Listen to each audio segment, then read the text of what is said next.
Bismillahirrahmanirrahim. Assalamu alaikum. This is Furious Flower and you are watching my channel Optometry in my pocket. Today the topic on which I have to present is visual field and visual field tests like perimetry.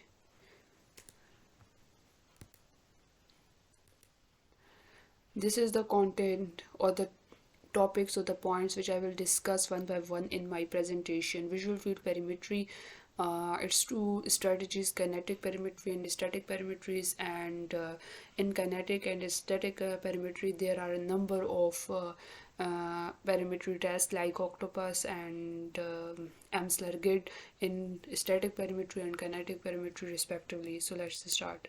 Visual field. According to Benjamin in Porrish clinical refraction, he said that visual field is the area in the space that a person can see at one time. Mean to say जितना area बंदा एक time में space के अंदर देख सकता है उसको बोलते हैं विजुअल फील्ड. विजुअल फील्ड की डिफरेंट डिफिनेशंस हो सकती हैं जिसका मीनिंग एक ही है, like island of vision in the sea of darkness. Let suppose मैं अभी एक पॉइंट पे देख रही हूँ और आई को बग़ैर मूव किए जितना एरिया स्पेस के अंदर उस स्पेसिफिक टाइम में मुझे दिखाई देगा वो मेरा विजुअल फील्ड है. यहाँ पर यही बात कह रहे हैं कि जितने भी पॉइंट्स हैं स्पेस में वो हमारे पास कोरेस्पॉन्ड करते हैं रेटिना के ऊपर. लेट सपोज मेरे पास सामने एक कबर्ड है, बेड है, पेरिफेरी में एक स्टैंड है, फ़ैन है, या जो भी चीज़ें हैं जो इस टाइम मैं स्पेस में पॉइंट्स ले रही हूँ ये रेटिना के ऊपर इमेज बना रहे हैं और सब कुछ मुझे क्लियर दिखाई दे रहा है. The sum of these points forms what is term the visual field. कहते हैं यही तो सारे पॉइंट्स होते हैं जो कि विजुअल फील्ड बनाते हैं. The visual field is that portion of space in which objects are visible at the same moment during steady eye fixation.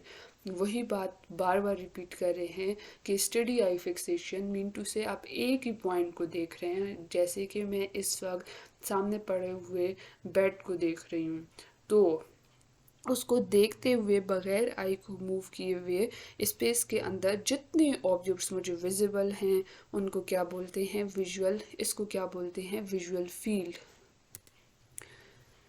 Extend of visual field के बारे में बताया जा रहा है. एक बंदा दिखाई दे रहा है राइट नहीं left side of the screen पे. ये एक बंदा है, ये स्टडी आई फिक्सेशन इसकी यहाँ पर है, इस पॉइंट पर मौजूद है. ओके हो गया. यहाँ पर मैं प्रिकर्सर ले आऊँ.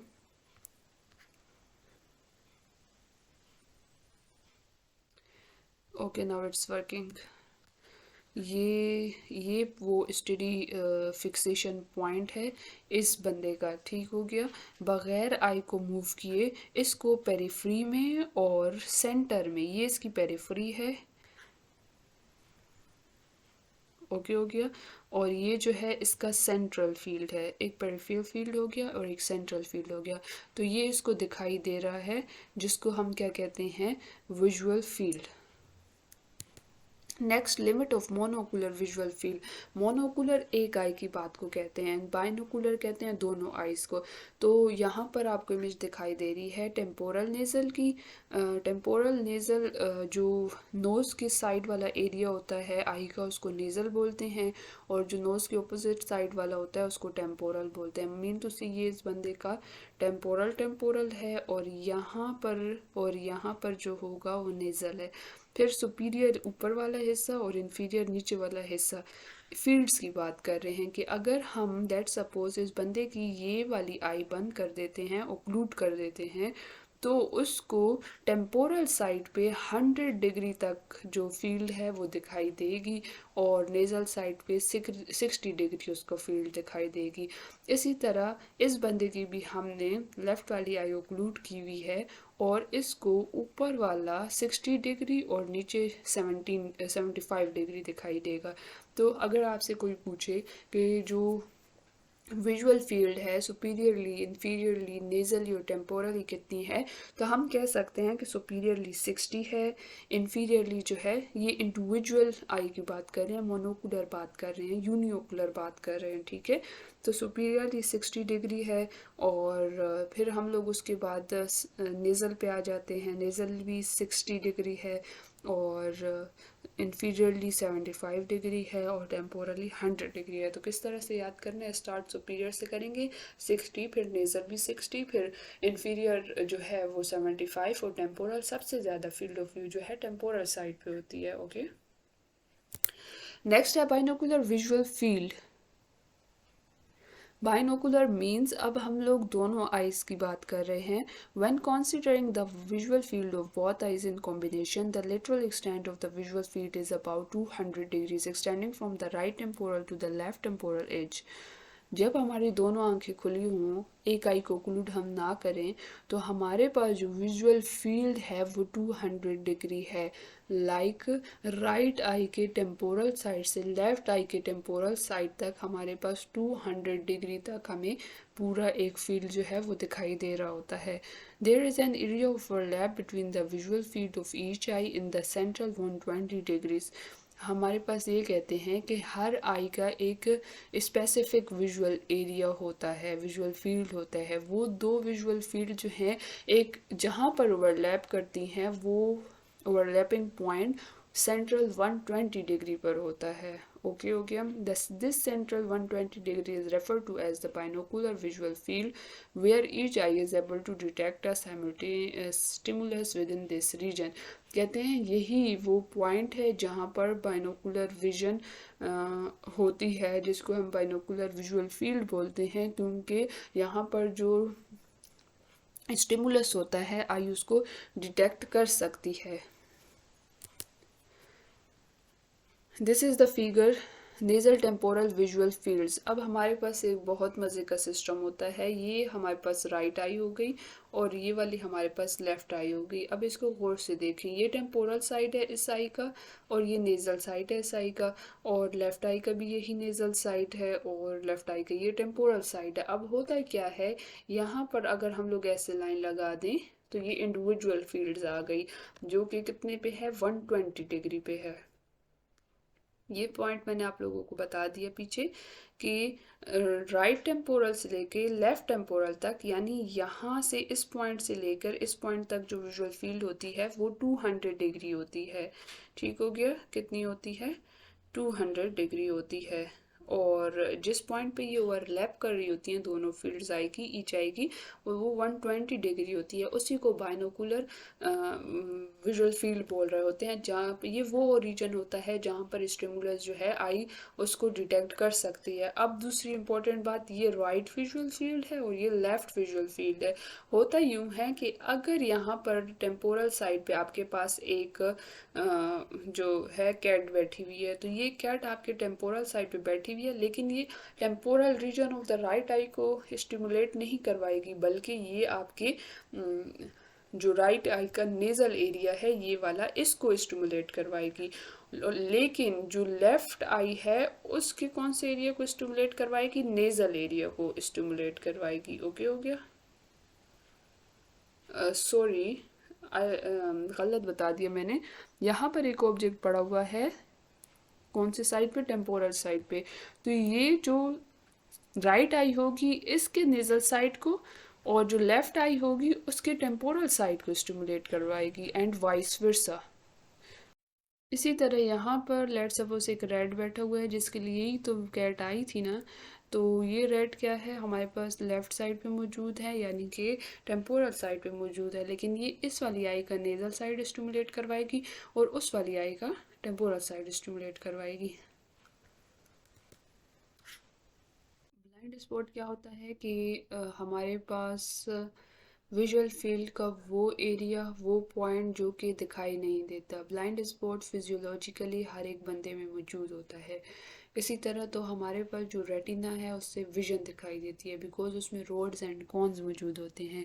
लेकिन जो ऑप्टिक डिस्क है, यानी कि ऑप्टिक नर्व हेड है, वहाँ पर चूंकि रोड्स एंड कॉन्स मौजूद नहीं होते, इस वजह से वो एरिया जो है विजुअल फील्ड का दिखाई नहीं देता किसी भी पेशेंट को। जो ब्लाइंड स्पॉट होता है वो सेंट्रल फिक्सेशन से 15 डिग्री टेम्पोरल साइड पे मौजूद होता है।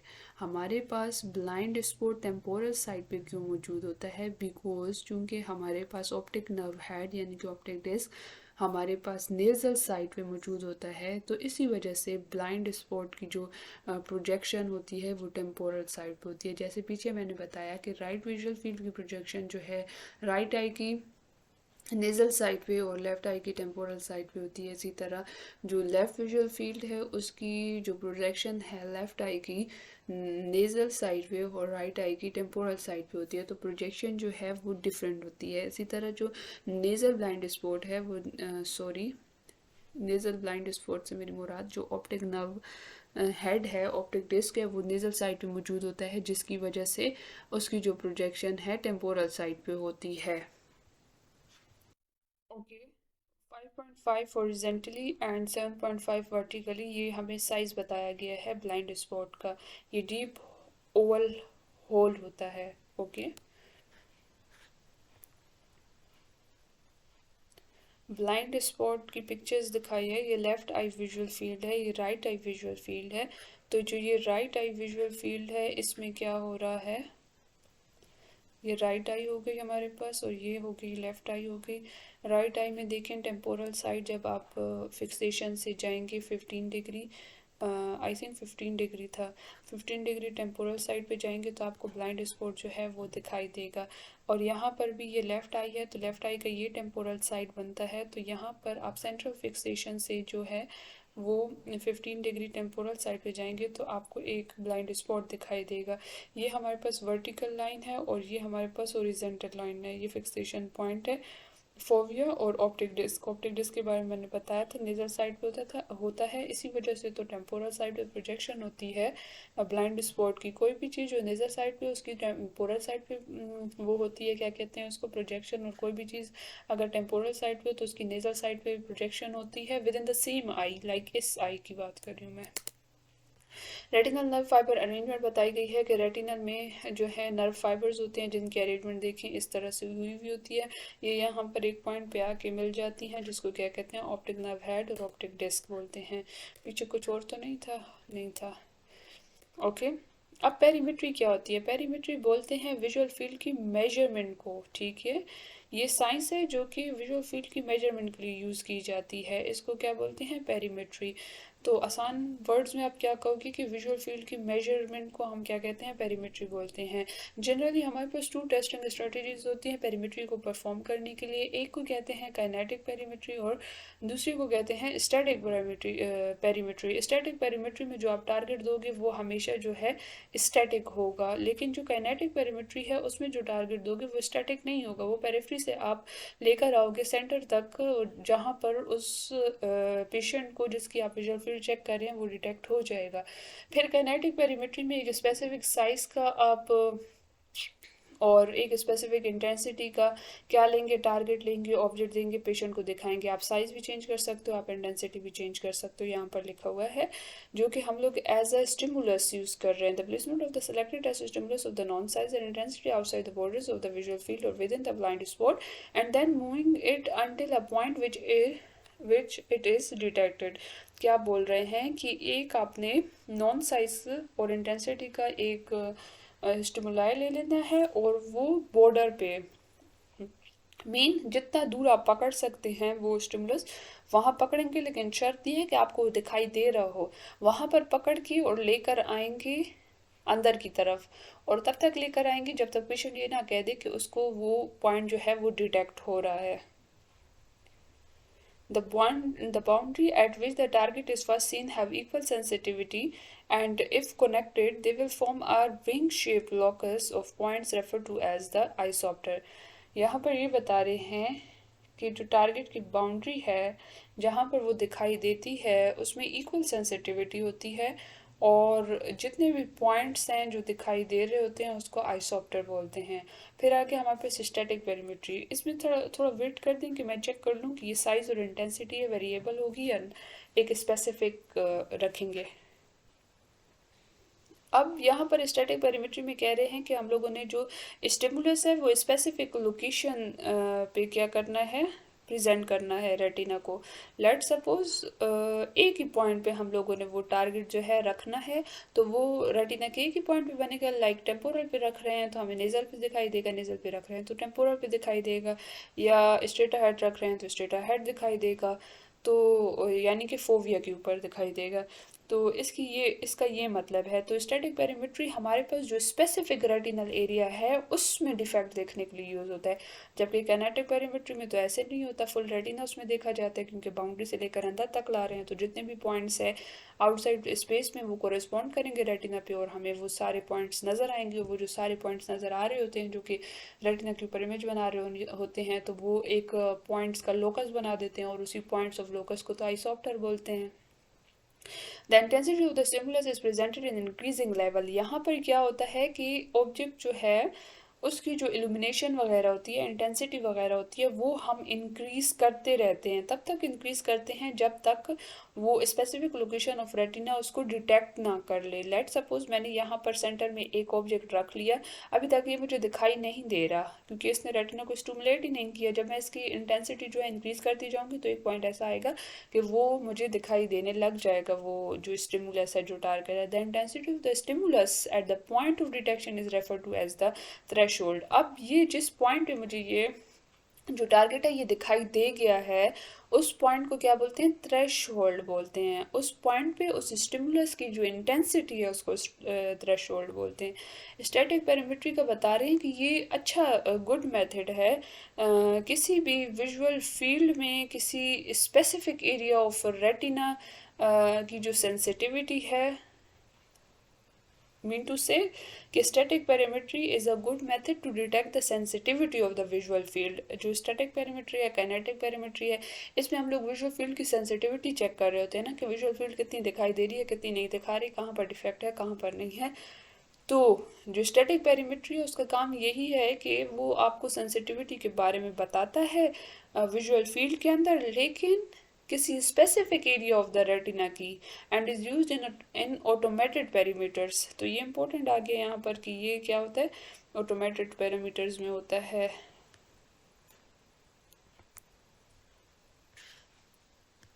तो यहाँ पर हम लोग सबसे पहले मैं आप लोगों को ये बता दूं कि जो पेरीमेट्री होती है वो या तो ऑटोमेटेड होगी ये वाली, या फिर मैनुअल होगी, ठीक है, या फिर मैनुअल होगी। फिर मैनुअल ये होता है कि जो स्टैटिक पेरीमेट्री है और काइनेटिक पेरीमेट्री है, ये दो स्ट्रेटजीज हैं जो कि ऑटोमेटेड भी हो सकती है, मैनुअल भी हो सकती है। लेकिन स्टैटिक पेरीमेट्री का यहाँ पर हमें बता दिया गया है कि ये ऑटोमेटेड होती है, यानी कि मशीन से होगी, मैनुअली हाथ के ज़रिए नहीं होती। ठीक हो गया। फिर हमारे पास स्टैटिक पेरीमेट्री का बता रहे हैं कि जो स्मॉल स्कोटोमस की डिटेक्शन है उसके लिए ये यूज़ हम करते हैं।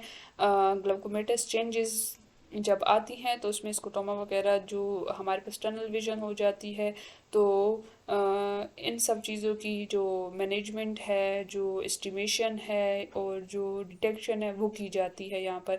स्कोटोमा कहाँ क्या होता है वो आगे जाके पढ़ते हैं। टर्मिनोलॉजीज हमारे पास कौन सी यूज़ हो रही हैं? ओके, तो स्कोटोमा बोलते हैं कि आपकी विजुअल फील्ड का पार्शियल या फिर कंप्लीट एरिया जो है वो लॉस हो जाए। ठीक है, विजुअल एरिया, यहाँ पर विजुअल सेंसिटिविटी बोल रहे हैं। आइसोप्टर है वो पॉइंट्स जो कि रेटिना के ऊपर एक रिंग ऑफ, मीन टू से स्पेस में वो पॉइंट्स का लोकस जो कि रेटिना को स्टिमुलेट करवा के आपको दिखाई दे रहा है, उसको आइसोप्टर बोलते हैं। ठीक हो गया। अब क्या होगा कि विजुअल सेंसिटिविटी या तो बिल्कुल उस आइसोप्टर के अंदर एब्सेंट होगी या फिर रिड्यूस्ड होगी, जिसके इर्द गिर्द नॉर्मल और हायर सेंसिटिविटी का एरिया होगा। तो आसान वर्डिंग में मैं ये बता देती हूँ कि विजुअल फील्ड का कोई एरिया पार्शली या फिर कम्प्लीटली लॉस हो, वहाँ पर आपको दिखाई कुछ ना दे रहा हो, उसको स्कोटोमा बोलते हैं। स्कोटोमा की जो मेजर क्लासिफिकेशंस हैं वो दो हैं, एक रिलेटिव स्कोटोमा और absolute scotoma. Relative scotoma easy words में बता देती हूँ कि आपके विजुअल एरिया का जब पार्शियल एरिया जो है वो रिड्यूस हुआ हुआ हो, और एब्सोल्यूट स्कोटोमा बोलते हैं कि आपकी विजुअल एरिया जो है की जो सेंसिटिविटी है वो बिल्कुल ही एब्सेंट हो, ठीक है। Is a described is an area of depression in which the target में सीम ब्लरी। यहाँ पर टारगेट क्या है, ब्लर आपको दिखाई देगा। If the patient has a relative scotoma then it is possible that the patient will be able to perceive the target should its intensity and size be larger. कहते हैं relative स्कोमा में ये होता है कि पेशेंट को target दिखाई तो देता है लेकिन ब्लर दिखाई देता है और थोड़ा कम दिखाई देता है।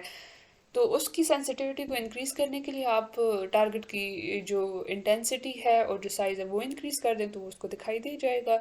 लेकिन एब्सोल्यूट स्कोटोमा में इस तरह नहीं होता है। इसमें क्या होता है कि जो एरिया होता है जहाँ पर retinal sensitivity in an area that has an absolute scotoma can not be increased and कहते हैं कि एब्सोल्यूट स्कोटोमा वो एरिया होता है जहाँ पर रेटिनल सेंसिटिविटी को आप इंक्रीज नहीं करवा सकते and therefore even if the practitioner increases the stimulus intensity the patient will not be able to perceive it। क्योंकि यहाँ पर कंप्लीट आपके पास जो विजुअल फील्ड है वो लॉस हुई हुई है, एब्सेंट है। तो आप जितना भी चाहे उस स्टिमुलस को इंक्रीज कर लें साइज में या उसकी इंटेंसिटी को बढ़ा दें, आपको वो दिखाई नहीं देगा। फिर यहाँ per unit of measurement of visual field बताया है कि विजुअल फील्ड्स को हम डिग्री में मेजर करते हैं। टेम्पोरल साइड पे 100 डिग्री, नेजल साइड पे 60 डिग्री, सुपीरियर साइड पे 60 डिग्री एंड इन्फीरियर साइड पे 75 डिग्री। ये मैं लास्ट में पूछूंगी। नेक्स्ट है टाइप्स ऑफ काइनेटिक पेरीमेट्री। हमने सबसे पहले पढ़ा था कि एक होती है काइनेटिक पेरीमेट्री और दूसरी होती है स्टैटिक पेरीमेट्री। दोनों में डिफरेंस क्या है? स्टैटिक पेरीमेट्री ऑटोमेटेड होती है लेकिन kinetic perimetry I think automated भी होती है और मैनुअल भी होती है। ऑटोमेटेड बोलते हैं मशीन से और मैनुअल बोलते हैं जब हाथ से चेक किया जाए। ठीक हो गया। फिर काइनेटिक पेरीमेट्री में मैंने आप लोगों को बताया कि जो स्टिमुलस की इंटेंसिटी और साइज है वो नॉन होगी और स्टैटिक पैरामीटर में मैंने आप लोगों को बताया कि साइज को हम लोग क्या कर सकते हैं, इंटेंसिटी को हम इंक्रीज कर सकते हैं। फिर काइनेटिक पैरामीटर में मैंने बताया कि जो स्टिमुलस है वो स्टैटिक नहीं होगा, वो बाउंड्री से लेकर आप अंदर की तरफ लेकर आ रहे हैं उस पॉइंट तक जहाँ पर उसको डिटेक्शन हो जाए पेशेंट को। फिर दूसरी साइड में मैंने स्टैटिक पैरामीटर के बारे में बताया कि वहाँ पर आप लोगों ने टारगेट जो है स्टैटिक रखना है। फिर अब डिफरेंट कैटेगरीज बताई गई हैं जिसमें एक है एम्सलर ग्रिड। काइनेटिक पैरामीट्री में एम्सलर ग्रिड आता है जिसमें आप लोग टारगेट को क्या करेंगे, मूव करेंगे। काइनेटिक में Amsler grid central visual field check करने के लिए यूज़ होता है। चार्ट होता है एक जेरम टेंजेंट स्क्रीन, एक टेंजेंट स्क्रीन होती है जो कि यूज़ होती है confrontation method, disc perimetry, Goldmann's perimetry. अभी जो इस वीडियो में है हम लोग वन बाय वन डिस्कस करेंगे। एम्सलर ग्रिड सेपरेट वीडियो में डिस्कस करेंगे, जेरम टेंजेंट स्क्रीन इसमें डिस्कस करेंगे और कन्फ्रंटेशन मेथड चेक करेंगे। ओके। नेक्स्ट है हमारे पास स्टैटिक पेरीमेट्री। इसमें हम ऑक्टोपस डिस्कस करेंगे और मे बी हम फ्री भी डिस्कस कर लें। तो ये पॉइंट देख लें, हमफ्री जो है वो मोस्ट स्टैंडर्ड और कॉमन मेथड है विजुअल फील्ड टेस्ट के लिए। ओके। फिर है मेडमोंड, हैंसन और फ्राइडमैन पेरीमेट्री। तो ये याद कर लेने हैं कि स्टैटिक पेरीमेट्री में कौन कौन से आ रहे हैं और काइनेटिक पेरीमेट्री में कौन कौन से आ रहे हैं। ठीक हो गया। ये जो बड़े बड़े हैं ना, ऑक्टोपस, मिडमॉन्ड, हैंसन, फ्राइडमैन पेरीमेट्री, इनके नेम से ही जाहिर है कि ये जो है ना जगह से हिल नहीं सकेंगे। इनमें जो टारगेट है वो क्या होगा, स्टैटिक होगा। एम्सलर ग्रिड ये चार्ट है, ये हम अलग वीडियो में डिस्कस करेंगे फुल एम्सलर ग्रिड टेस्ट के बारे में। यहाँ पर देखें डिस्टॉर्शन दिखाई दे रही है। इस तरह से ये इमेज एक दी गई है और कह रहे हैं कि यहाँ पर ऐसे रेटिना के ऊपर चार्ट की जो इमेज है वो फॉर्म हो जाती है। Okay. Confrontation vision field test हमने पढ़ा कि ये टाइप ऑफ काइनेटिक पेरीमेट्री है। इसमें क्या होता है कि डिटेक्ट तो हम लोगों ने करना है लेकिन मॉडरेट साइज विजुअल जो डिफेक्ट्स हैं वो ज़्यादा जो हाई डिफेक्ट्स होते हैं मॉडरेट से ऊपर तो वो नहीं डिटेक्ट कर सकते। इंडिकेशंस क्या, इंडिकेशंस बोलते हैं कि किन पेशेंट्स में, किन सिचुएशंस में, कौन सी ऐसे कंडीशंस हो जिसमें हमें कन्फ्रंटेशन विजुअल फील्ड टेस्ट करना चाहिए। ये एक स्क्रीनिंग टेस्ट है जब आप एक कम्प्रिहेंसिव आई एग्जामिनेशन कर रहे हो रूटीनली तो उसमें ये एसेंशियल पार्ट होता है कि आप उनका पेशेंट का जो है वो कन्फ्रंटेशन टेस्ट भी करें। ये परफॉर्म करते हैं जब हमारे पास जनरल फील्ड स्क्रीनिंग जो है रिक्वायर्ड हो, और ये स्पेशली उन पेशेंट्स के लिए यूज़फुल है जिनमें ऑटोमेटेड पेरीमेट्री जो है परफॉर्म करना इम्पॉसिबल हो, लाइक बेड रिडन पेशेंट्स और चिल्ड्रन वगैरह में।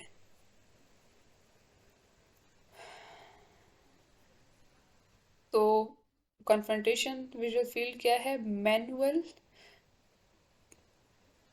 काइनेटिक टाइप ऑफ पेरीमेट्री है, क्योंकि यहाँ पर बता दिया गया और हमें पता भी है कि हाथों से परफॉर्म करते हैं, कोई मशीन नहीं चाहिए होती। एडवांटेजेस इसके ये हैं कि ये बहुत सिंपल है परफॉर्म करने में, जल्दी हो जाता है और कोई स्पेशल इंस्ट्रूमेंटेशन नहीं यूज़ होती। डिसएडवांटेजेस ये हैं कि ये ग्रॉसली डिफेक्ट को बताता है, ऊपर ऊपर से डीपली नहीं बताता, और मॉनिटरिंग पर्पस के लिए नहीं होता। It will not be use for monitoring purposes. और ये क्या करता है, too much inter examination variability भी आती है। इंटर एग्जामिनेशन एग्जामिनर वेरिएबिलिटी का मतलब है कि तो लाइक मैं एक एग्जामिनर हूँ, दूसरा एग्जामिनर है, तीसरा एग्जामिनर है, तो हमारी जो मेथडोलॉजीज होती हैं, स्टिमुलाई साइजेस जो हम यूज़ कर रहे हैं, और किस स्पीड से स्टिमुलस जो है वो प्रेजेंट कर रहे हैं, दिखा रहे हैं पेशेंट को, वो डिफरेंट होता है। तो टेस्ट की जो वो होती है, क्या कहते हैं, वेरिएबिलिटी उसमें आ सकती है, डेविएशन क्योंकि होती है मेथडोलॉजीज वगैरह में। लाइक मैं करूँगी तो कोई और रिजल्ट्स आएंगे, दूसरा बंदा करेगा तो कोई और आएंगे। तो ये इसके डिफेक्ट्स हैं। एक तो मॉनिटरिंग पर्पस के लिए नहीं यूज़ होता, डीपली डिफेक्ट को डिटेक्ट नहीं करवाता, और इंटर एग्जामिनर वेरिएबिलिटी होती है। ये इसके डिसएडवांटेजेस हो गए। फिर हमारे पास है टेक्निक्स। इसमें कोई 5 किस्म की टेक्निक्स यूज़ होती हैं। एक फेशियल एम्सलर बोलते हैं एक टेक्निक को, दूसरी central finger technique, simultaneous finger technique, hand comparison, peripheral finger counting. ये सारी टेक्निक्स हैं हमारे पास confrontation method of visual field test की। प्रिपरेशन क्या होगी, मीन टू से किस तरह से करना है। पेशेंट के ओवरहेड लैंप रखा हुआ हो आपने, जिसका जो डायरेक्ट हुआ वो प्रैक्टिशनर की तरफ। लेट सपोज यहाँ पर पेशेंट बैठा हुआ है, यहाँ पर इसके पीछे जो है एक लैंप लगा हुआ होगा, जिसका मुंह जो है वो इसकी तरफ होगा, एग्जामिनर की तरफ। फिर प्रैक्टिशनर जो है वो डायरेक्टली पेशेंट के सामने बैठ जाइए, पेशेंट है, ये एग्जामिनर है, और आई लेवल पे ही हो, ये ना हो कि ऊंचा नीचा हो, कि पेशेंट नीचे हो और एग्जामिनर जो ऊपर खड़ा हुआ हो। नहीं, बैठ जाना है और बिल्कुल आई लेवल पे हो, ठीक है, ताकि फेस जो है वो पेशेंट से 60 सेंटीमीटर के डिस्टेंस पे हो। तो कन्फ्रंटेशन मेथड हमारे पास 60 सेंटीमीटर के डिस्टेंस पे परफॉर्म किया जाता है। और इसमें क्या होता है कि पेशेंट को इंस्ट्रक्ट किया जाता है कि अपनी एक आई को ओक्लूड करो। लेट सपोज मैं उसको कहती हूँ कि लेफ़्ट आई को ओक्लूड कर दो with the palm of the left hand, और इसी तरह से पेशेंट को कहूँगी कि वो फिक्सेट कर ले मेरे नोज़ के ऊपर, ठीक है, प्रैक्टिशनर के नोज़ के ऊपर। तो प्रैक्टिशनर जो है वो ये ज़रूर इंश्योर कर ले कि पेशेंट जो है उसका fixation throughout the test examiner की नोज़ पे ही हो। ये ना हो कि एग्जामिनर अपना परफॉर्म कर रहा हो कन्फ्रंटेशन और उसका ख्याल ना हो फिक्सेशन ऑफ द पेशेंट की तरफ होगी। फिर प्रैक्टिशनर हैंड जो है वो प्लेस्ड होगा half way between himself and the patient for each of the following procedure. इनमें से जितने भी प्रोसीजर्स मैंने बताए हैं, एम्सलर, फिशल एम्सलर हो गया, जो जो भी हो गए, उसमें क्या करना है कि एग्जामिनर भी अपनी आई को जो है वो ओक्लूड करेगा। पेशेंट की लेफ़्ट आई को ओक्लूड करवाया है तो एग्जामिनर अपनी राइट आई को ओक्लूड करेगा, यानी कि जो आई, ये आई जो है पेशेंट की है, ये इंक्लूड कर रही है, तो इसके सामने एग्जामिनर की जो भी आई है राइट ही होगी, जाहिर बात है, और पेशेंट की लेफ़्ट होगी। तो राइट हैंड से एग्जामिनर अपनी राइट आई को इंक्लूड करेगा और पेशेंट लेफ़्ट आई को इंक्लूड करेगा। तो इस किस्से में हम लोग पेशेंट की राइट आई को चेक कर रहे होते हैं विद द लेफ़्ट आई। ठीक हो गया। अब कहते हैं कि दरमियान में ये वाला ये वाली जो जगह है यहाँ पर सही शो नहीं हुई। यहाँ पर इस पॉइंट पे मिडवे में हाथ जो हैं वो प्रेजेंट करने होंगे एग्जामिनर ने। Target presented at the practitioner's finger in 0, no finger shown 1 2 5 fingers combination, others combinations are avoided as they may cause confusion. सबसे पहले तो कोई फिंगर उसको नहीं दिखानी, फीस्ट की फॉर्म में हाथ दिखा देना है, फिर एक फिंगर दिखानी है, 2 और 5, क्योंकि ये जो है कंफ्यूजन कास्ट नहीं करता।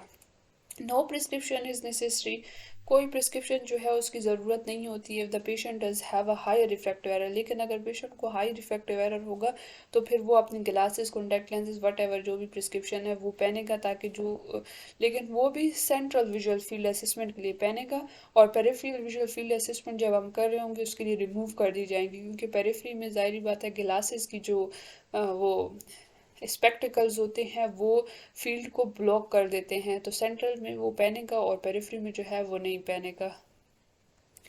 फिर क्या होगा कि इस तरह से उसको टारगेट देने में, देखने में जो है आसानी हो जाएगी, और उसकी जो पेरिफेरल टारगेट है वो ऑब्स्ट्रक्ट नहीं होगा। अब हम लोग फर्स्ट टेक्निक के बारे में पढ़ रहे हैं, फेशियल एम्सलर। ये हमारे पास कन्फ्रंटेशन की एक टेक्निक है। इसमें पेशेंट की जो नॉन टेस्टेड आई है वो इंक्लूड कर देंगे और पेशेंट को कहेंगे क्या आपको मेरा नोज़ दिखाई दे रहा है, और उसको कहेंगे कि मेरे नोज़ को देखते हुए ही बताओ कि जब आप मेरे नोज़ को देख रहे हो तो मुझे बताओ कि आपको कोई मिसिंग पार्ट, ब्लर एरिया या कोई डिमर फेस तो नहीं दिखाई दे रहा, फेस पे कोई मिसिंग हो या ब्लरीनेस हो या डिमनेस हो तो वो बताओ। फिर उसको कहेंगे can you see my eyes, क्या आप मेरी आइज़ को देख सकते हो, ईयर्स को, चिन को, टॉप ऑफ हेड को, आईब्रोज को।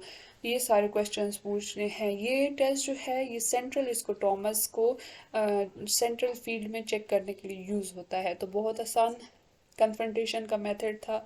पेशेंट एग्जामिनर आमने सामने बैठ जाएंगे, एग्जामिनर पेशेंट के आई लेवल पे होगा, रूम इल्यूमिनेटेड है, हेडलाइट लगी हुई है पेशेंट के हेड के पीछे, जिसका फेस एग्जामिनर की तरफ है। अब क्या करना है, पेशेंट को मैं कहूँगी कि अपनी राइट आई क्लोज करें और एग्जामिनर अपनी लेफ्ट आई को क्लोज कर देगा।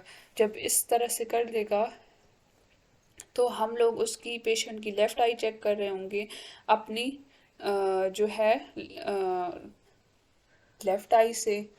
ठीक हो गया, शायद पीछे मैंने गलत बोल दिया था, लेकिन ये इसी तरह से होता है कि ऑपोजिट डायरेक्शन में होता है। यहाँ पर मैंने गलत बोल दिया क्योंकि ऑपोजिट डायरेक्शन में होता है। पेशेंट की अगर राइट आई है तो एग्जामिनर भी अपनी जो है लेफ्ट आई को जो है ओक्लूड करेगा। ओके हो गया, जो आई एग्जामिनर की और पेशेंट की आमने सामने उसी को ओक्लूड करेंगे दोनों। फिर पेशेंट को कहेंगे कि वो नोज पे फोकस करे और मुझे बताए कि मेरे फेस में कोई एरिया मिसिंग, ब्लरी या फिर डिम तो नहीं है, और क्या मेरी आंखें, कान, चिन और हेड और आईब्रोज वगैरह दिखाई दे रहे हैं। तो ये टेस्ट सेंट्रल स्कोटोमस को आइडेंटिफाई करने के लिए यूज़ होता है।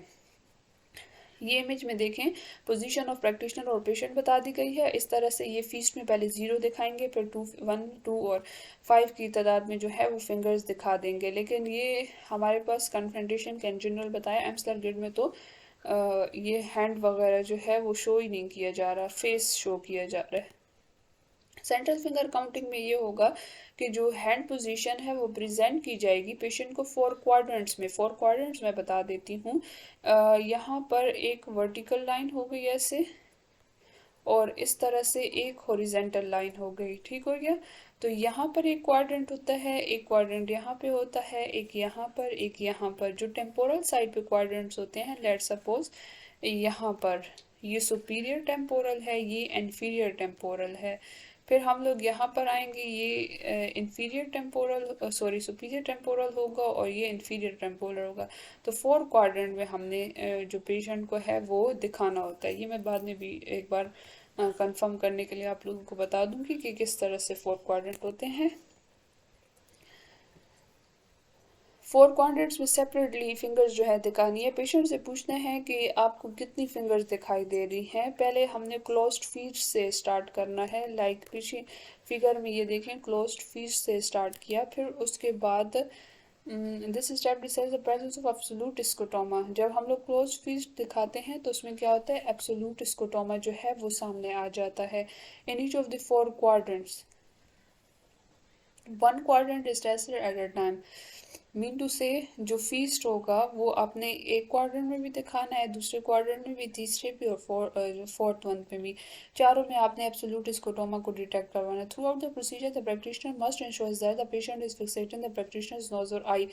फिर से वही बात की है कि थ्रू आउट द प्रोसीजर जो है नोज पे ही फिक्सेशन हो। ये सेंट्रल फिंगर काउंटिंग के बारे में बता रहे हैं कि एक क्वाड्रेंट में दिखाएगा, फिर दूसरे में दिखाएगा, तीसरे और चौथे में। ये एब्सोल्यूट स्कोटोमस को डिटेक्ट करने के लिए यूज़ होता है।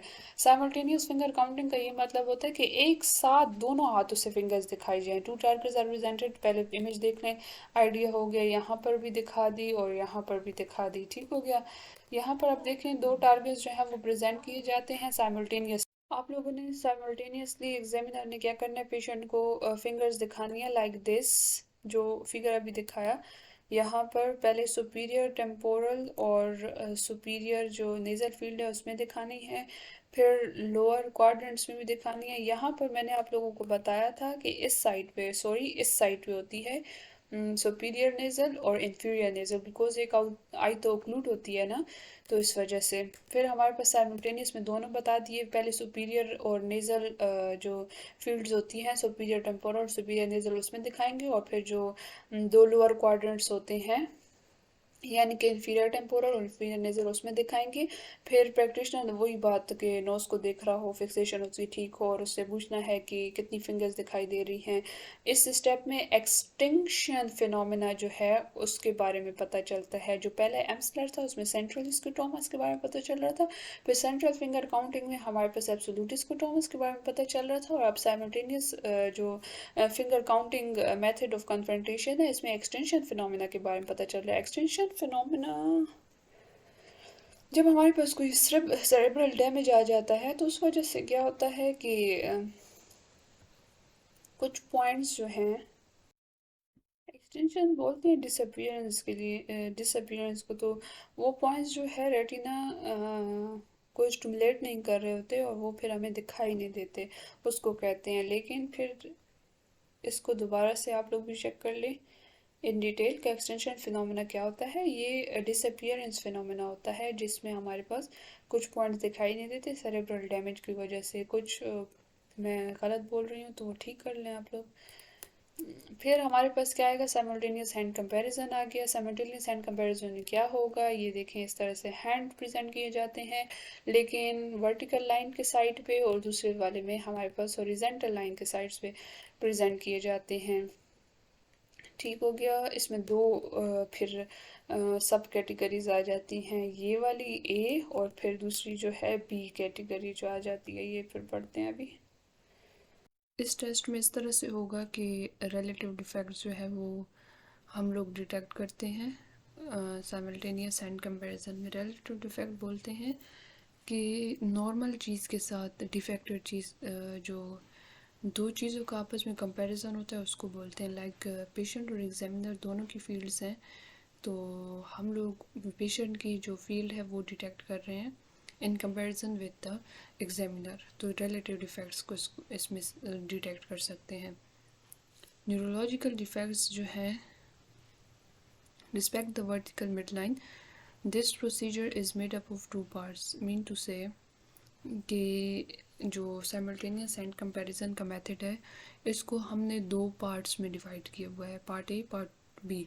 पार्ट ए में क्या करना है, प्रैक्टिशनर ने अपने hand with palms facing himself, ठीक है, जो हाथ का सीधा वाला साइड है वो प्रैक्टिशनर अपनी तरफ रखेगा, side by side on either side of the vertical and imaginary line. यहाँ पर फिगर में देखें ये वर्टिकल लाइन है, यहाँ पर एक हाथ रखा है, एक यहाँ पर रखा, साइड्स पे वर्टिकल लाइन की। फिर क्या किया, पेशेंट से पूछा कि पेशेंट को कहा कि नोज़ पे देखो और मुझे बताओ कि कौन सा हैंड ज़्यादा क्लियर और ब्राइटर है, या फिर दोनों इक्वली दिखाई दे रहे हैं। और प्रैक्टिशनर को इस बात का भी ख्याल रखना चाहिए कि लाइट का कोई शेडो वगैरह ना पड़ रहा हो जिसकी वजह से उसको अनइक्वल हैंड्स दिखाई दे रहे हों या फिर मिसडायरेक्ट कर ले टेस्ट को। ठीक हो गया।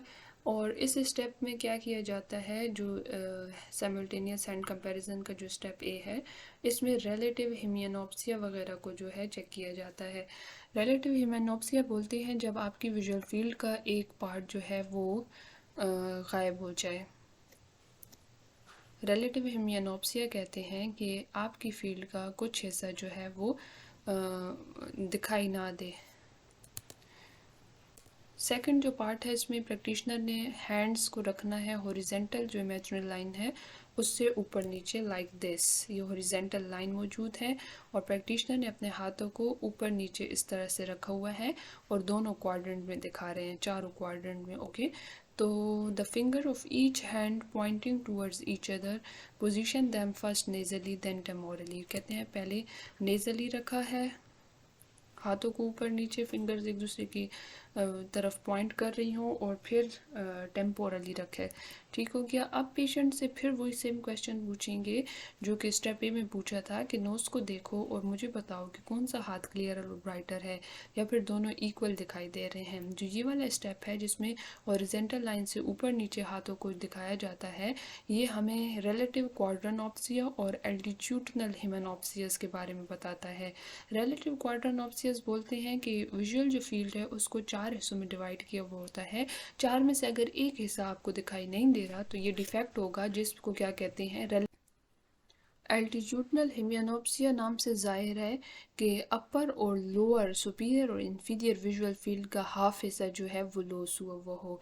तो जो हैंड कंपैरिजन का पार्ट ए था उसमें हमने रिलेटिव हिमियानोप्सियस को चेक किया, और जो पार्ट बी था उसमें हमने रिलेटिव क्वाड्रेनोप्सियस और एल्टीट्यूडनल हिमियानोप्सियस को जो है डिटेक्ट किया। फिर हमारे पास इसके बाद आ जाएगा पेरिफेरल फिंगर काउंटिंग। इस प्रोसीजर में क्या करते हैं कि फिंगर काउंटिंग जो है पेरिफ्री में चारों क्वाड्रेंट्स में फिंगर्स जो हैं वो दिखाई जाती हैं। ठीक है, फिंगर्स जो हैं वो जितना फार आउट पॉसिबल है उतना रखेंगे Midway between the examiner and patient के, और just inside the boundary of the examiners on field in the examiners corresponding I, one assume that the examiners visual field is normal.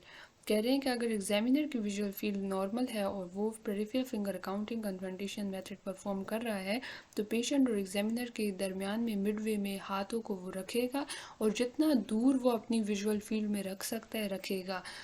और test करने हैं patient की right eye, the target is presented just inside the boundary of the visual field of the examiner's left eye. तो examiner's की left आई की boundary के अंदर जो है टारगेट को वो प्रेजेंट करेंगे। फिर क्या होगा कि कंपैरिजन किया जाएगा एग्जामिनर फील्ड की पेशेंट फील्ड के साथ, क्योंकि दो फील्ड्स आपस में कोरिस्पॉन्ड कर रही हैं। तो an alternative technique for this step is the kinetic confrontation visual field examination which also determines the extremities of the patients visual field. तो पेरिफेरल फिंगर काउंटिंग में कितनी एक्सट्रीम, मतलब कितनी पेरिफेरल फील्ड मौजूद है, इससे हम लोग पता लगा सकते हैं। नेक्स्ट इंशाल्लाह वीडियो में हम लोग पढ़ेंगे टेंजेंट स्क्रीन, जिसको जरम स्क्रीन भी बोलते हैं। तब तक के लिए अल्लाह हाफिज़। Bismillahirrahmanirrahim. Assalamu alaikum. Welcome back to my channel Optometry in my pocket. This is Furious Tower. Today we are going to study about the tangent screen. Tangent screen is the type of kinetic investigation of the visual field and is a common parametry method available. ठीक हो गया। kinetic investigation का ये एक method मौजूद है हमारे पास जिसमें टारगेट जो है वो मूवेबल होगा। It is more sensitive than confrontation of finger counting field. ज़ाहिरी बात है ये ज़्यादा सेंसिटिव है, ज़्यादा अच्छा है, कॉमन भी है, और ये क्या करेगा, प्रोवाइड करेगा accurate charting of the central और para central visual field defects. Centre में आपकी विजुअल फील्ड में या पैरा सेंटर में जहाँ पे भी कोई भी विजुअल फील्ड डिफेक्ट होगा उसकी चार्टिंग ये प्रोवाइड कर देगा। ये यूज़फुल है टेस्टिंग पेशेंट्स, उन पेशेंट्स में जिनको हिस्टेरिकल फील्ड्स हों।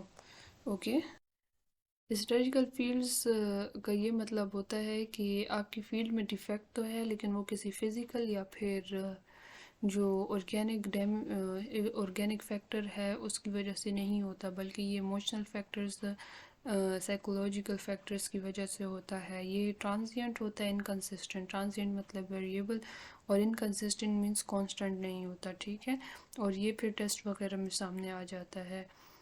However, tangent screen is not considered a standard of care in managing glaucoma. Glaucoma की मैनेजमेंट वगैरह में ये स्टैंडर्ड नहीं है। टेंजेंट स्क्रीन कॉमन है और सेंसिटिव भी है कन्फ्रंटेशन से ज़्यादा। विजुअल फील्ड डिफेक्ट्स की चार्टिंग भी देता है, सेंट्रल और पैरासेंट्रल डिफेक्ट्स की। हिस्टेरिकल फील्ड्स जिन पेशेंट्स होते हैं उनके लिए ज़्यादा यूज़फुल है, लेकिन ग्लाउकोमा मैनेजमेंट में ये स्टैंडर्ड नहीं है। इंस्ट्रूमेंटेशंस मींस इसके इंस्ट्रूमेंट में मीन टू से टेस्ट का जो सारा वो है प्रोसेस है, उसमें कौन कौन सी चीज़ें चाहिए। The tangent screen is a screen made mean to say ये किस तरह से बना हुआ है, तो ये बना हुआ है black felt background with semi visible black circular stitching every 5 degree. Felt black background with semi-visible black circular stitching every 5 degree. अभी मैं दिखाती हूँ आगे, पहले आप लोगों को टेंजेंट स्क्रीन। ये है टेंजेंट स्क्रीन जिसमें बताया जा रहा है कि बैकग्राउंड ब्लैक कलर का है और उसके ऊपर स्टिचिंग हुई हुई है हर 5 डिग्री के डिस्टेंस पे। Fail background with semi visible black circular stitching every 5 degree. It usually also has a radial stitching. अच्छा, इसमें सर्कुलर स्टिचिंग भी हुई हुई है और रेडियल स्टिचिंग भी हुई है। ये सर्कुलर देखें, ये सर्कुलर के बारे में बता रहे हैं, यहाँ से लेकर यहाँ तक कहते हैं स्टिचिंग हुई है, लेकिन semi visible black circular stitching है। Semi visible black circular stitching mean यहाँ पर देखें ये सेंटर है, यहाँ से फिर थोड़ा सा ब्लैक छोड़ के और वाइट से स्टिचिंग की हुई है सर्कल्स की 5 डिग्री पे, तो सेमी सर्कुलर ब्लैक हो गया। फिर कहते हैं कि रेडियली भी इसमें स्टिचिंग की गई है 180 meridian running through the fixation point every 22.5 degrees. यहाँ पर बता रहे हैं कि ये देखें ये वाली एक लाइन ड्रा की गई है, फिर ये सारी लाइंस जो हैं इस तरह से ड्रा की गई हैं रेडियली, जो कि हर लाइन दूसरी लाइन से 22.5 डिग्री के जो डिस्टेंस पे मौजूद है, कितने 22.5 डिग्री के। तो आसान लफ्ज़ों में ये बता दें कि टेंजेंट स्क्रीन में बैकग्राउंड जो होता है वो ब्लैक कलर का होता है, उसमें सेमी सर्कुलर ब्लैक स्टिचिंग हुई हुई है 5 डिग्री के उस पर डिस्टेंस पे सर्कल्स लिए गए हैं, और रेडियली भी स्टिचिंग हुई हुई है ब्लैक बैकग्राउंड के ऊपर, जिसमें हर एक की जो इंटरवल है वो 22.5 डिग्री है। अच्छा, और ये क्या करता है, सेंट्रल फील्ड को जो है टेस्ट करता है 30 degree of the visual field. It uses a distance of 1 metre. Test आपने परफॉर्म करना है 1 मीटर के डिस्टेंस पे, और ये आपको सेंट्रल 30 डिग्री विजुअल फील्ड जो है वो चेक करके देगा। और ये यूज़फुल है detecting the size and location of the larger scotomas वगैरह। लार्ज साइज़ के स्कोटोमस को का साइज़ भी ये बताएगा और लोकेशन भी बताएगा। It allows the examiner to vary the target size. Target size भी एग्जामिनर जो है वो चेंज कर सकता है। तो यहाँ पर हमने क्या पढ़ा कि टेंजेंट स्क्रीन टेस्ट जो है ये विजुअल फील्ड टेस्ट है सेंट्रल 30 डिग्री तक, और 1 मीटर के डिस्टेंस से कर सकते हैं। टारगेट को वेरिएशन में जो चेंज है वो ला सकते हैं। और दूसरा ये भी कि 5 डिग्री के इंटरवल से सर्कल्स मौजूद हैं, और फिर रेडियल लाइंस भी 180 डिग्री के मेरिडियन से शुरू होती हैं। 22.5 डिग्री फ्रॉम द फिक्सेशन लिया जाता है इसको, और ये साइज़ और लोकेशन बताता है लार्ज स्कोटोमस की। ये टेंजेंट स्क्रीन है, यहाँ पर देखिए ये एग्जामिनर पेशेंट और परफॉर्म कर रहे हैं 1 मीटर के डिस्टेंस से, और टारगेट दिया हुआ है पेशेंट को। तो इस तरह से ये सारा सिस्टम हो रहा है। प्रोसीजर के बारे में बता रहे हैं कि 1 मीटर के डिस्टेंस से परफॉर्म करना है टेस्ट, और ये मोनोकुलर टेस्ट है। विंडो से एक आई को जब विजुअल फील्ड आप चेक कर रहे होंगे तो दूसरी आई को आपने ओक्लूड कर देना है, और पेशेंट को कहना है सेंट्रल फिक्सेशन जो डॉट है टेंजेंट स्क्रीन पे उसको देखें। अगर पेशेंट की प्रिस्क्रिप्शन -1.75 डायोप्टर से और +1 डायोप्टर स्फीयर से ज़्यादा है तो फिर हम लोग प्रिस्क्रिप्शन मिनटू से ग्लासेस लगा के टेस्ट करेंगे। और अगर पेशेंट प्रेसबायोपिक है तो ट्रियल फ्रेम में उसकी डिस्टेंस प्रिस्क्रिप्शन के साथ साथ नियर एड देना है +1 डायोप्टर का।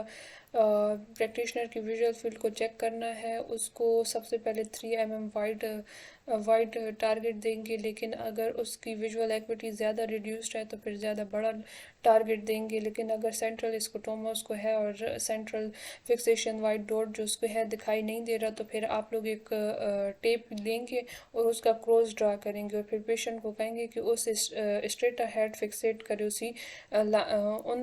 उस पॉइंट पे जहाँ पे वो दो लाइंस जो है आपस में एक दूसरे को क्रॉस कर रही हैं। अगर वो एरिया ऑब्सक्योर्ड है, डिस्टॉर्टेड है, उसके बावजूद भी आपने वहीं पर ही उसको फोकस करवाना है। फिर कहते हैं प्लॉटिंग की जाएगी नॉन सीइंग से सीइंग की तरफ, और ये गुड आइडिया है प्लॉट करना पेशेंट का ब्लाइंड स्पॉट के पहले वो आप प्लॉट कर लें, ताकि पेशेंट को जो है हर चीज़ की समझ आ जाए कि उसका नॉन सीइंग एरिया जो है वो नॉर्मल होता है। और इसके अलावा बेटर अंडरस्टैंडिंग उसको हो जाए कि जब टारगेट डिसअपियर हो जाता है तो कैसे दिखाई देता है। अभी हमें प्लॉटिंग के बारे में बता रहे हैं ना कि नॉन सीइंग एरिया से सीइंग एरिया की तरफ आना है। सबसे पहले जो फिजियोलॉजिकली ऑप्टिक नर्व हेड जो ब्लाइंड स्पॉट है वो दिखाना है पेशेंट को, ताकि पेशेंट समझ जाए कि किस तरह से नॉन सीइंग एरिया जो है वो नॉर्मल भी हो सकता है, और किस तरह से अगर उसको डिसअपियरेंस होगी तो वो फिर जल्दी से आपको बता देगा। इसके अलावा जो प्रैक्टिशनर है वो वही बात कि नॉन सीइंग से सीइंग की तरफ प्लॉट करेगा, पेरिफेरी से स्टार्ट करेगा एक साइड से, ठीक है। और फिर जब दूसरे साइड उसने प्लॉट करना होता है तो आगे से लीन करके नहीं जाए ना, उसको चाहिए कि पीछे से जाए पेशेंट के और दूसरे साइड पे वही सेम प्रोसीजर जो है रिपीट कर ले। लेकिन जब वो प्लॉट कर रहा हो तो उसको ये मेक श्योर करना चाहिए कि हेमीफील्ड जो है वो उसके ब्लाइंड स्पॉट से he should make sure as he plots the hemifield that he runs the target through the blind spot to ensure the patient is paying attention. मिंटू से जब टारगेट के बारे में बता रहे हैं कि उसको ब्लाइंड स्पॉट के ऊपर भी रखना है ताकि पता तो चले पेशेंट अटेंशन दे रहा भी है कि नहीं। As a check for patient attention, the practitioner can also turn the target over so the patient can no longer see it. Check to see if the patient is paying attention. About 90% of the time, the practitioner must be watching the patient, ensuring they are indeed looking at the fixation point and not the target. कह रहे हैं कि 90% time patient को ये देखना चाहिए, examiner को ये देखना चाहिए कि पेशेंट फिक्सेशन कर रहा है और टारगेट को नहीं देख रहा, फिक्सेशन पॉइंट को देख रहा है। फिर हमारे पास कहते हैं with colour targets the lighting is very important and one must try and have the illumination as to near to 7 foot candles as possible. कहते हैं अगर आपने इल्यूमिनेटेड कलरफुल टारगेट देने हैं तो उसके लिए ज़रूरी है कि 7 फुट कैंडल्स की रोशनी उस रूम में मौजूद हो। कहते हैं नेजल फील्ड जो है वो रिप्रेजेंट करती है temporal retina and temporal field represents nasal retina. ये तो मैंने शायद पीछे बताया भी है कि हमारी जो फील्ड्स होती हैं वो ऑपोजिट को रिस्पॉन्ड करती हैं, प्रोजेक्शन उनकी ऑपोजिट। लेट सपोज हमारे पास जो टेम्पोरल फील्ड होती है वो रिप्रेजेंट कर रही होती है नेज़ल रेटिना को, और नेज़ल फील्ड जो है वो रिप्रेजेंट कर रही होती है टेम्पोरल रेटिना को। फिर कहते हैं कि जो प्रैक्टिशनर है वो एक्सटेंड करना चाहता है अगर विजुअल फील्ड रेंज को मिनटू से 10 स्क्रीन से होता है तो हमारे पास सेंट्रल 30 डिग्री हम लोग मेजर कर सकते हैं ना। तो प्रैक्टिशनर चाहता है कि 30 डिग्री से ज़्यादा वो चेक कर सके, तो फिर उसने क्या करना है, डिस्टेंस जो है प्रैक्टिशनर का और जो स्क्रीन पेशेंट का और जो स्क्रीन का डिस्टेंस है वो इंक्रीज़ करवा देगा। लेकिन ये ज़रूर इंश्योर करना चाहिए कि जो ब्लाइंड स्पॉट है चार्ट के ऊपर वो अब सेम पोजीशन पे नहीं होगा। अगर प्रैक्टिशनर जो है वो डबल कर रहा है टेस्टिंग डिस्टेंस को, तो उसको जो size of the blind spot है वो भी डबल करना होगा, और जो दूसरे स्कोटोमस हैं उनको भी डबल करना होगा।